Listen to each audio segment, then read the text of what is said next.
Hi hello brother, ఎలా ఉన్నారు అందరూ?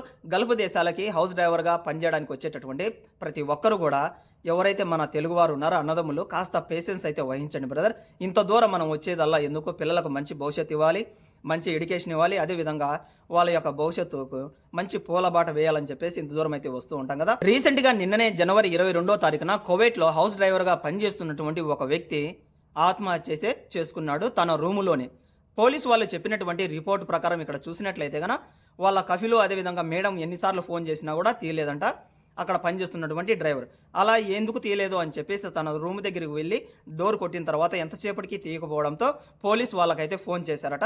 పోలీసు వాళ్ళు వచ్చి ఆ డోర్ని బ్రేక్ చేసిన తర్వాత లోపలికి వెళ్ళి చూస్తే తను ఆత్మహత్య చేసుకున్నాడు అని చెప్పేసి వాళ్ళైతే నిర్ధారించారు. అయితే ఇక్కడ పోలీసు వాళ్ళు ఇంకొక విషయం కూడా చెబుతూ ఉన్నారు. ఎప్పుడైతే తన యొక్క బాడీని పోస్ట్ మార్టం కోసం అని చెప్పేసి అంబులెన్స్‌లో తీసుకొని అయితే హాస్పిటల్‌కి వెళ్తూ ఉన్నారో అటువంటి క్రమంలో నాన్ స్టాప్‌గా తన యొక్క ఫోన్ రింగ్ అవుతూనే ఉందంట.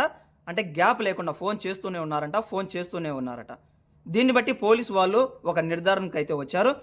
బహుశా అక్కడ పనిచేస్తున్నటువంటి హౌస్ డ్రైవర్‌కి అదే విధంగా తన ఇంట్లో ఉన్నటువంటి ఫ్యామిలీ మెంబర్స్‌కి మధ్య ఏదో చిన్నపాటి డిస్టెన్స్ అదే విధంగా ప్రాబ్లమ్స్ ఉన్నట్లున్నాయి. ఆ ప్రాబ్లమ్స్‌ని తట్టుకోలేకే ఇక్కడ పనిచేస్తున్నటువంటి హౌస్ డ్రైవర్ ఆత్మహత్య చేసుకొని ఉంటాడని చెప్పేసి రిపోర్ట్‌లు అయితే తెలుపుతూ ఉన్నారు. పోలీసు వాళ్ళు చెప్పినటువంటి ప్రకారం తను ఫ్యామిలీ మెంటల్ టెన్షన్స్ వల్ల ఆత్మహత్య చేసుకున్నాడా లేదా అనేది ఇక ఫ్యూచర్‌లో అయితే తెలుస్తుంది. కాకపోతే 2018 సౌదీలో జరిగినటువంటి ఒక ఇన్సిడెంట్ అయితే నిజంగానే ఫ్యామిలీ టెన్షన్స్ వల్ల మన వాడు ఏం చేసుకున్నాడో మీకు ఎక్స్‌ప్లెయిన్ అయితే చేస్తాను. చివరి వరకు అయితే చూడండి. 2018లో నేను కూడా సౌదీలో అయితే వర్క్ అయితే చేస్తూ ఉండేవాడిని. ఆ సమయంలో మన తెలంగాణకి చెందినటువంటి వ్యక్తి ఇదే విధంగా తన రూమ్‌లో ఆత్మహత్య అయితే చేసుకున్నాడు. దీనికి మెయిన్ కారణాలు వచ్చేసి 2 అయితే ఉన్నాయి. నెంబర్ 1 వచ్చేసి తన భార్య. ఎప్పుడు చూసినా కూడా నెల ఆఖరి అయ్యేసరికి డబ్బులు కావాలని చెప్పేసి ఎక్కువగా వేధిస్తూ ఉండేది. దీనికి మెయిన్ కారణం తన యొక్క తల్లిదండ్రులు ఎప్పుడైతే తన దగ్గరికి వెళ్తారో వెళ్ళినప్పుడల్లా అది చేయమని చెప్పడం, ఇది చేయమని చెప్పడం, నీ భర్తని చెప్పు చేతల్లో ఉంచుకోమని చెప్పడం. ఇలా చెప్పినటువంటి క్రమంలో వాళ్ళ మాటలు విన్నటువంటి ఆ అమ్మాయి ప్రతిసారి అయితే తననైతే హింసిస్తూ ఉండేదట.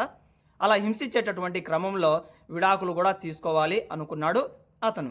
సంపాదించేటటువంటి డబ్బులు ఒక్క రూపాయి కూడా మిగలేదు. కనీసం నాకు 2 పిల్లలు ఉన్నారు, వాళ్ళ యొక్క భవిష్యత్తు అయితే కాపాడుకుందామని చెప్పేసి డైవర్స్ కూడా తీసుకోవాలి అనుకున్నాడు ఇంటికి వెళ్ళి. ఇలా ఉన్నటువంటి క్రమంలో తన తల్లిదండ్రులకు కూడా చెప్పాడంట. ఇలా ఉంది నా పరిస్థితి అని చెప్పడంతో మేమేమి చేయగలుగుతాము, ఈ సమస్య అన్నది నీది అని చెప్పేసి కాస్త కుటుంబ సభ్యుల నుంచి కూడా కాస్త సపోర్ట్ అయితే అందలేదు అతగాడికి. ఇక 4 రోజుల్లోనే వెళ్ళిపోవాలి అనేటటువంటి క్రమంలో టికెట్ కూడా బుక్ చేసుకున్నాడు. ఇక వెళ్ళిపోదామని చెప్పేసి ఉండేటటువంటి క్రమంలో ఒకసారి వాళ్ళ కఫీల్ తన దగ్గరికి వచ్చేసి, నిన్న నువ్వు ఎప్పుడైతే బయటికి వెళ్ళావో అంటే 4 డేస్ క్రితం నీకు సిగ్నల్ దగ్గర ఒక కెమెరాను అయితే క్రాస్ చేశావు. దాని మూలంగా నీకు 3,000 రియాల్ ఫైన్ వచ్చింది. ఇప్పుడు ఆ డబ్బులు కట్టేటంత వరకు నువ్వు ఇక సాపర్ కూడా వెళ్ళలేవు. నేను పంపననడంతో ఏం చేయాలో దిక్కు తోచక మన తెలంగాణకి చెందినటువంటి వ్యక్తి ఇటు చూస్తే 3,000 రియాల్ డబ్బులు ఫైన్ అయితే కట్టాలి. ఇంటికాడ చూస్తే భార్య చూస్తే గన ఏమంటుంది, పిల్లలను కూడా ఏదో చేస్తానని కూడా బెదిరిస్తూ ఉందంట అక్కడ. ఇలా మెంటల్ టెన్షన్స్కి ఏమీ తట్టుకోలేక మళ్ళీ 3,000 రియాల్ నేను ఎక్కడి నుంచి తీసుకొని రావాలి, వైఫ్ చూస్తే ఎలా ఉందని చెప్పేసి తను మెంటల్ టెన్షన్లోకి డిప్రెషన్లోకి వెళ్ళిపోయేసి ఆత్మహత్య అయితే చేసుకున్నాడు సౌదీలో మన తెలంగాణకి చెందినటువంటి వ్యక్తి. ఇక్కడ మీకు ఇంకొక డౌట్ కూడా వస్తూ ఉంటుంది కదా, మీరు చెప్పేదల్లా నిజమని ఎలా నమ్మాలి అంటే కన్నా అక్కడ ఉన్నటువంటి ఎవరైతే హౌస్ డ్రైవర్స్ ఉంటారు కదా పక్కన ఉన్నటువంటి వాళ్ళని కూడా ఎంక్వైరీ అయితే చేశారంటే ఏంటి ఎందుకు చేసుకున్నాడు ఇతను, దీనికి గల కారణాలు ఏమైనా మీకు తెలుసా, తను మీ ఫ్రెండ్ కదా అని అడిగితే వాళ్ళు అప్పుడైతే చెప్పారట. ఇలా ప్రతిరోజు తన భార్యతో అదే విధంగా ఫ్యామిలీ మెంబర్స్తో ఫోన్ అయితే మాట్లాడుతూ ఉండేవాడు, చాలా డిప్రెషన్లో ఉండేవాడు అని చెప్పేసి. మీలో కూడా ఎవరైనా కానీ దయచేసి మెంటల్ టెన్షన్స్ ఉంటే కనుక కార్ డ్రైవ్ చేసేటప్పుడు వచ్చేసి కాస్త ప్రశాంతంగా కూల్గా అయితే నడపండి. ఇక్కడ మరొక విషయం అయితే గుర్తుపెట్టుకోండి బ్రదర్, మనం ఇష్టపడి డ్రెస్ కొంటాం, పాతబడిన తర్వాత ఎంత ఇష్టమైనా కూడా పాడేస్తాం కదా. కాళ్ళకు చెప్పులు కొంటాం, ఇష్టపడి కొంటాం, 1,000 రూపాయలు పెట్టి 2,000 పెట్టి తర్వాత ఏం చేస్తాం, అవి చిరిగిపోవడమో లేకపోతే కన్నా అరిగిపోవడమో జరిగిన తర్వాత పారేసి కొత్త చెప్పులు కొంటాం. అదేవిధంగా మనం ఇంత దూరం వచ్చాము అంటే కన్నా కేవలం భార్య ఏదో ప్రెజర్ పెడుతుందనో లేకపోతే కన్నా అత్తమామలు మంచివాళ్ళు కాదు అని చెప్పేసి ఈ విధంగా ఆత్మహత్యకు పాల్పడితే కన్నా బలయ్యేది పిల్లలే కాబట్టేసి కాళ్ళకున్న చెప్పులు లెక్కే ట్రీట్మెంట్ చేసేసి మీ యొక్క వైఫ్ కన్నా సరిగ్గా లేకపోతే కన్నా డైవర్స్ ఇచ్చి పారేసి ప్రశాంతంగా మీ పిల్లలను అయితే చూసుకోండి తప్ప ఈ విధంగా మీరు ఆత్మహత్య చేసుకుంటే కన్నా ఎటు నీ భార్య సరైనది కాదు, నీకు ఆ విషయం తెలుసు.